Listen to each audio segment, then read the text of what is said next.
Everyone wants to make a viral Roblox game, and in today's day and age, the easiest way to do that is to make games like this. Yeah, Roblox games have changed just a little bit, but surely with almost 5 years of developing under my belt, I could make something like this, right? I wanted to prove to myself and other developers that I'm capable of creating a successful Roblox game. So today I'm putting that to the test and showing you the whole process. I'm spending 24 hours on the freaking grind, scripting, designing, marketing, and spending crazy amounts of money just to get one simple game to reach 100 active players. It seems easy, right? Well, let's find out and make our way into the first hour. Okay, let's move fast. We need this and this. Oh, fine. Maybe some of that as well. Oh, dude, do you even know what kind of game you're trying to make? No. So you're just placing stuff around like an absolute monkey? Okay. Let's look around Roblox for inspiration. This game, as desperate as it was for me to buy something, really did catch my attention. Sure, there's not much to the game, but it was a pretty fun premise. I thought it would be cool to interpret this into my game idea and combine it with another game I loved back in the day. You guys know Stickmaster Luke, right? The developer of Natural Disaster Survival? Well, he actually made another game in 2008 that I can guarantee you have never heard of. This game is called Downhill Smash. The premise is pretty simple. You climb up a hill without being hit by speeding vehicles. I wanted to combine these two ideas into one super cool game, one that adapted to what Roblox was demanding, but also kept that old charm. Here's what I'm thinking. There's a big slope with some safety points. The player has to reach the top of the slope whilst avoiding the oncoming objects flying down, and the player's trying to place traps. And that's it. Let's just get on to making the actual game. So right off the bat, we need a slope for the players to climb. So I went ahead and created a beautiful map. Of course, we can't just let players climb up here that easily. We need something stopping them. So let's go ahead and create a quick boulder for our players to avoid. And for the boulder spawners, I created a neat little class and created a spawn function. But right now, they kind of just bonk you on the head. We need players to feel something when playing our game. Every time they scrape the side of a boulder, they need to be set back and feel a surge of rage consume their body. But make it fun. So I added something to my game. Something that should just honestly be a default feature in every Roblox game. Ragdolls. I found a neat little ragdoll system and created a module that handles when players trip, get flung, and get slapped by others, which I'll talk about more later on. Now when you get hit by a boulder, you either trip or get absolutely sent into the stratosphere. By the time I finished all this, I realized it was around hour 4. It's not the fastest I could be working, but hopefully we can pick up the pace as we move into... The main gameplay mechanic is essentially done, so to take a little break from coding, I decided to try and make some UI using Figma. I made some nice little button templates to use and threw them into the game. I added some sidebar buttons for a shop and troll menu and some at the bottom for other products that I implement later in the video. But I think it would be cool for people to see how far they are towards the top of the hill. So I created a progress bar. Now you can see your progress going up the hill as well as others in the game. But yeah, we have nice UI buttons. They're super satisfying, but they don't do anything. So I made the shop menu. A lot of similar games to what I'm making for some reason just don't put much effort into UI. So I wanted to make sure that mine looked pretty darn good. And honestly, I think I did a pretty good job. I threw the menu into the game and created some frames to put game passes and a few items that you can buy using Robux or with coins you earn in the game. Oh, and yeah, I added coins to the game as well as wins for every time you reach the peak of the hill. I still have to create the troll menu, but I'm leaving that for later because now we get to move on to what could make or break this game's potential. The features that make this simple premise a little bit more enjoyable.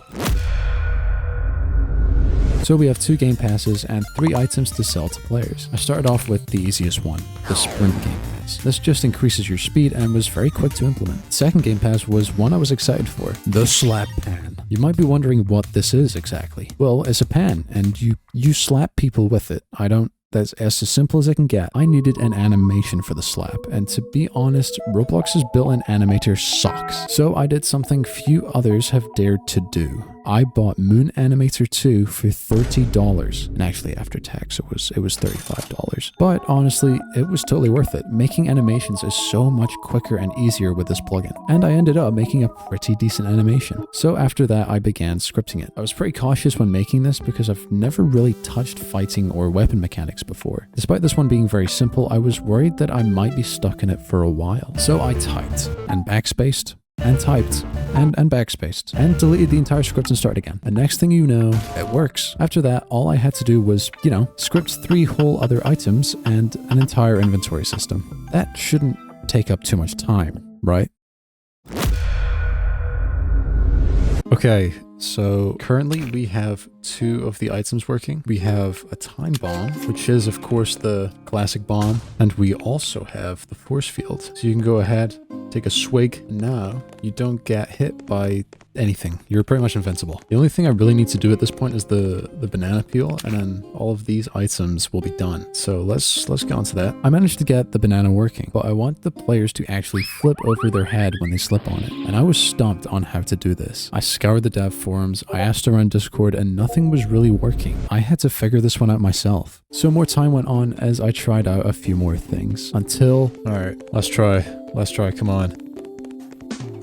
Oh, come on, man. I don't think this is happening. Screw this, man. I'm just gonna go ahead and I've wasted about half an hour trying to fix this banana peel, and at this point I was getting worried about my time. I glanced over at my timer to see that I was almost halfway through the challenge already. Yeah, remember past me when he said this should be easy? Yeah, well, that guy's a dumbass. I still had a lot to do, including coding the entire trolling system and building a map. And you might think, yeah, that seems doable, but here's the thing. I suck at building. Even for a game like this that only needs a simple map, I was starting to think that I wasn't going to be able to finish the game in time. If I wanted any chance of getting this game done, I was going to have to lock in for the next half of the challenge. No distractions, no testing my game, which turns into me playing it for 5 minutes. At this point, every minute counts. As I answer, oh, where's the thing that tells us what hour we're on?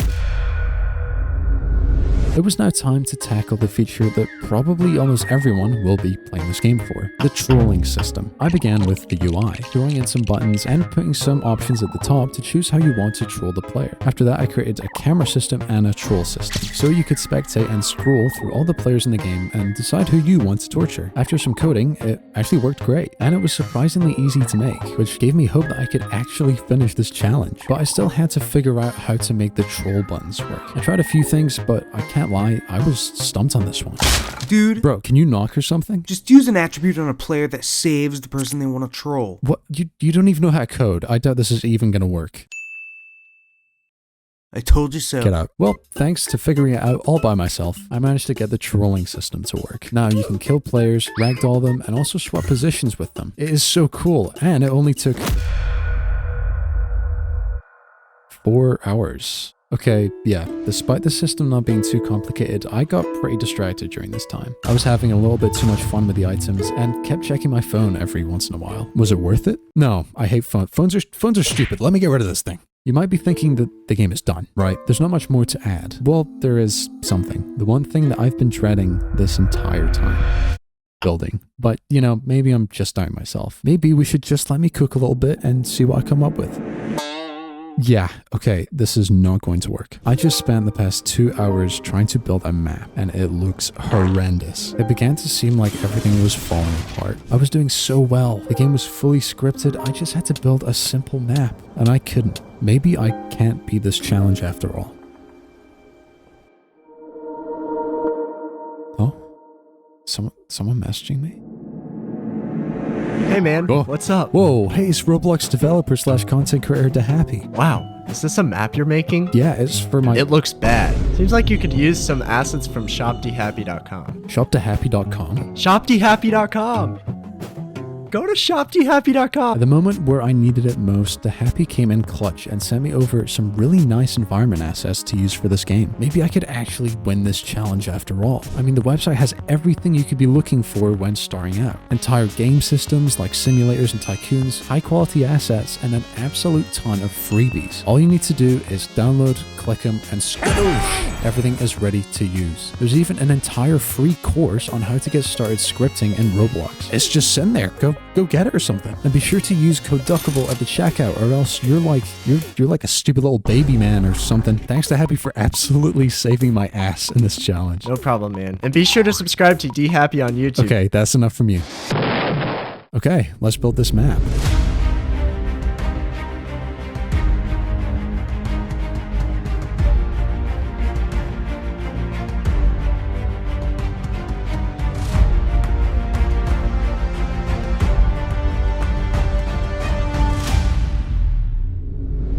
Well, here it is.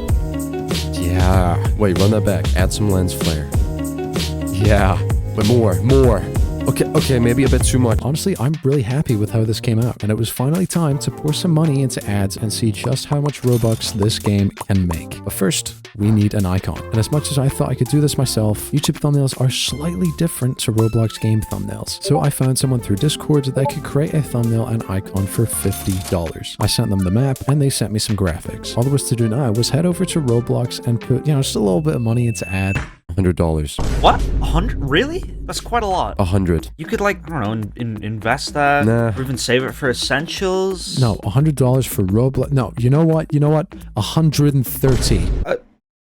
All right. And after researching the best ways to make use of my ads, I released a 100-player downhill smash to the world. The ads went live, and I was terrified. They lasted from Thursday until Sunday, so I had 4 days to see if I could reach my goal of 100 active players. I was hesitant to check at first. What if the game was sitting at 0 players? What if I wasted all of this money for nothing? I mean, in total, I spent $180 on this game. It would suck an immeasurable amount if I got nothing out of it. So, I eventually checked up on the game. And